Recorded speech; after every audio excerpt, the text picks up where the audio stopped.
I'm Mark, And I'm Josh. and this is Alter Ego Comics TV for the week of September 28th, 2011. The final week of new number ones from DC Comics, and it's been a heck of a month in September. Lots of great new stuff. Sales are up. DC published their figures for some of their figures for September already. That they've had 3-4 books sell over 200,000 copies. A whole bunch sold over 100,000 copies. So hopefully you've been enjoying them as much as we have. So we'll start off this week with Voodoo number 1, written by Ron Mars, art by Sammy Basri. Voodoo is a Wildstorm character, was an original member of Wildcats, Jim Lee's Wildcats. And this, honestly, if you've been following this for any length of time, I'm a big Ron Mars fan. I like pretty much everything he writes, so I was really looking forward to this, but not sure what to expect because I don't know squat about Voodoo. And you don't need to know anything, and it was easily in my top 3 for the week, and I read well over 20 books. It might be a little controversial. It's definitely a teen plus book. Voodoo is a stripper when the story starts, so a lot of the story takes place in a strip club. But Mars really writes female characters well. I think some of the issues that DC's been running into with their New 52 is that they have male writers writing female characters the way that males want them to be read. And I think Mars really has a good way of writing female characters, as evidenced by his long run on Witchblade, the new book Shinku that he's doing. So Voodoo did not disappoint me at all, and I think it's going to be one that gets overlooked by a lot of people because it's not a mainstream DC Universe character, but it absolutely deserves your attention this week. Got Superman number 1, written by George Perez. And Action Comics gives us a picture of Clark and the rest of the Superman family about 5 years in the past. This is the first one that gives us much in the present of the DC universe, and it's good. We get to see Clark Kent being slightly less mild-mannered and more kind of displaying some of the attitudes we saw in Action, being more of a freedom fighter, fighting ideological battles. And we get to see a lot of change-ups in the status quo for Lois and the Daily Planet and Perry, and if you're a Superman fan, it's a good read. All-Star Western number 1, written by Justin Gray and Jimmy Palmiotti, art by Moritat. I want one name. This is another one that I had high expectations for, and it did not disappoint. Jonah Hex has been moved out of the Old West and into Gotham City at the turn of the century, and it's not his normal stomping grounds, and it's kind of cool to see Jonah Hex, a grizzled Western bounty hunter type character in Gotham that wants to be known as this citadel of technology and newness and modernization. It involves a string of murders, and Hex has been called in by the local PD to assist, along with, is it Jeremiah Arkham? Yes.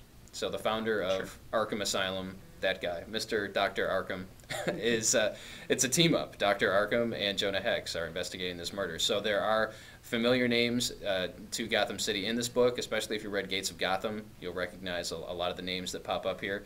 It's very cool to see Jonah Hex in the environment. Jonah Hex, the previous series, deserved more attention than it got. I mean, it was one of the best series on the stands that no one was buying. Now is your chance to give Jonah Hex his due. And for Batman fans, I would check this one out. Western fans, I would check it out. And you're not going to be disappointed. Next up, Blackhawks number 1, written by Mike Costa. You may remember Mike Costa from writing G.I. Joe Cobra, which is awesome, and the recent Transformers Chaos storyline. Blackhawks is getting pretty much a from-the-ground reboot, it looks like. They may still have antecedents in World War II, but they're a modern-day covert operation, very much in the vein of G.I. Joe. People have code names, and there's a lot of balls in the air in this first issue. You've got something going on with superpowers and infestation and layers of intrigue, and it's just very good if you're a fan of that kind of stuff. Aquaman number 1, written by Jeff Johns, art by Ivan Rice, the team behind Blackest Night, and this was awesome. As expected, I guess. Maybe not as expected. Everyone kind of looks at Aquaman as the redheaded stepchild of the Justice League. And he talks to fish, and he doesn't really have any powers, and that actually gets addressed in this issue, which is very funny. Johns does a great job with this first issue, and the villains that we see here, it's a new race called the Trench, and supposedly they're going to be big players in the new DC. Really, there was nothing to not like about this. It was very, very strong. I think this brings Aquaman, right where he should be. The top 7 books in the DC universe should be your core members of the Justice League, and I think that this is going to bring Aquaman back to the forefront. You really should check it out. It's Jeff Johns. He did wonders for Green Lantern, wonders for Flash, and JSA, and now he's taking his crack at Aquaman. And so far, the first issue's a home run. We have Teen Titans #1, written by Scott Lobdell. First off, let's have a little disclaimer here. A lot of people really hate this cover because of the costumes. None of these characters actually appear in these precise costumes in the book. Right? 2 do. 3 do. Close. Kinda. Anyway, the ones Superboy you hate. doesn't. Yeah, the crappy Superboy one is not in here. He's in a normal outfit.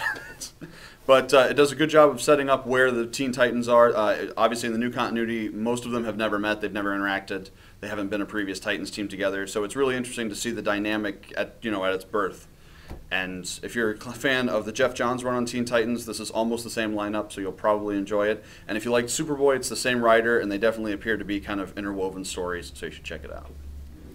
I Vampire #1, written by Joshua Hale Fialkov and art by Andrea Sorrentino. Fialkov really impressed me a couple weeks ago with his creator-owned property Echoes, which is kind of a psychological horror deal, which was really strong. So I was truly looking forward to I Vampire. And again, you did not disappoint me, Mr. Fialkov. I don't know squat about I Vampire. The character has apparently been in the DC universe for a while. I did read the Dr. 13 series that Azzarello and Cliff Chang did, and I Vampire's in there briefly. But it's really it's an underworld type story in a way. You've got good vampires and bad vampires, and the bad vampires want to overthrow and enslave the human race. The good vampires just want to kind of exist and be happy, and they're hippies. Not really, but this is a vampire story, different, I think, from what we saw with vampires in the Marvel universe. I think this is more of a slow burn. It's going to be more integrated into the DC universe. In fact, one of the good vampires says to the bad vampire, who is Bloody Mary, do you really want to take on Superman, an army of Green Lanterns? So they're going to come into contact at some point with the heroes of the DC universe and maybe the villains. The artwork by Sorrentino is very reminiscent of Jay Lee, and that's one of the reasons why I love this book. It's dark, it's moody. It's one of the horror books of the new DC 52, and if you like American Vampire, if you like traditional, horror-type vampire stories, check this one out. Yes? Do they sparkle? They do not sparkle. There's no sparkling. They turn into wolves, and it's all the traditional vampire stuff. Sunlight doesn't kill them; it makes them weaker. I can't wait to see where this is going. And the first issue was top notch. All right, we've also got Justice League Dark #1. This is written by Peter Milligan, who you might know from Shade the Changing Man or a reasonably good run on Hellblazer, John Constantine. And we see the Justice League Dark. It's an awful title, but it's apt. You've got some of the more mystical characters in the DC universe theoretically working together. Right now they're all sort of in disarray, each with their own problems, but presumably we'll be bringing them together. You got Constantine, Xanadu, Deadman, Zatanna, Enchantress, Shade the Changing Man. And it's really interesting because most of these characters each go off and solve the problems and save the universe on their own, and now you've got them all kind of interacting and working together, and it's a lot of fun. And you see the core Justice League members here too. You've got Indeed. Superman, Batman, Cyborg, Wonder Woman. They all show up at various points. So I enjoyed it. Speaking of things I enjoy, Ultimate Comics Spider-Man, whatever this is called, the new Ultimate Spider-Man. This is issue 2, featuring the new guy, Miles Morales. So we find out in this issue is a grade schooler. I thought he was at least in high school, but he's probably like 7th, 8th grade. Artwork by Sarah Pichelli, and this issue, the first issue was really good. This is better. Bendis is born to write this type of stuff. Pichelli's artwork is outstanding. I hope they both stay on this book for many, many years. And the beauty of this is that it's not a ripoff of Peter Parker's Spider-Man. It's a they've got similar origins in that they were both bitten by spiders that were developed at Oscorp. But Miles is developing a different power set. He's younger. It's just a completely new story, and that's a lot of the fun, is that a lot of the stories that we're reading now are retellings of things that we've seen before or trying to do something new with an older character. This is a new character. This is a new guy. We've got new supporting characters. And it's very, very strong. We still have copies of issue 1 and issue 2 in stock, so it's definitely not too late to jump into this. And if you're looking for something new and different, if you've got a preteen or a teenager that's looking to read comics, this is one I would highly recommend. Next up, we've got Brilliant #1 from the Ultimate Spider-Man famous team of Bendis and Bagley. We've got, it's a creator-owned property from Marvel's Icon imprint, and it's about a group of college students and their friendships and interactions, but they are also hinting that they're going to work together and they have a secret project to crack the code to developing superpowers. This really is kind of in Bendis' wheelhouse. There's a lot of talking, almost no action in the entire book, but there's a lot of good character portrayals. He really seems to have the dialogue down for this college-age group, of which he's way too old. But it's reliving his youth. Yes, apparently. But Bendis, well, brilliant, good. Bendis, Neil Adams, New Avengers 16.1. First off, Neil Adams, penciling a Marvel book. We have not seen that in many, many moons. And it looks really, really good. This, I think, sets the stage for what we're going to see in New Avengers over the coming year. Norman Osborn, not to give too much away, but he's being transferred from one facility to another, and hijinks ensue. The New Avengers are meant to escort him from, and make sure that nothing happens, that he doesn't escape, and oops, they screw up. But there's just great stuff, great writing. Adam's artwork is fantastic. It's a solid .1 issue as well, in that if you haven't read anything since Secret Invasion or Dark Avengers or any of that, you can jump right in and catch up with what's going on with Osborn, and you know who most of these Avengers characters are. So I was very impressed. I don't read New Avengers on a regular basis, but I had to check this one out and was not disappointed. All right, and from IDW, Ghostbusters #1. This is the start of an ongoing Ghostbusters series. IDW's been doing stuff with the Ghostbusters property for the last 2 or 3 years, mostly one-shots and minis, and they've been good, but they didn't really portray an ongoing Ghostbusters universe. This really does. It does a great job of putting you in the mind of the characters. There's a lot of flashbacks and references to both the movies, and they clearly have a great affection for it. So if you're a Ghostbusters fan, this is a very easy choice. It's a great book. In the graphic novel department, we've got Holy Terror, the new hardcover from Frank Miller. So if you've been craving some All-Star Batman or Sin City type stuff, this is for you. Miller writes and illustrates this, and you can see it's kind of in the 300 oversized panoramic view format. This was originally intended as a Batman story that sat at DC for a little while and then got picked up by Legendary, which is a film studio getting into comics. And it's got all the trademarks of a Frank Miller piece of work. Prostitutes? His style, yes. It's beauteous. But it involves an attack, I believe, on Empire City, which is like New York City.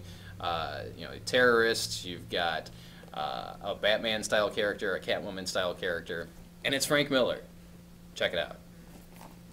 Last up on the trade front, we have Castle, Richard Castle's Deadly Storm, a Derek Storm mystery.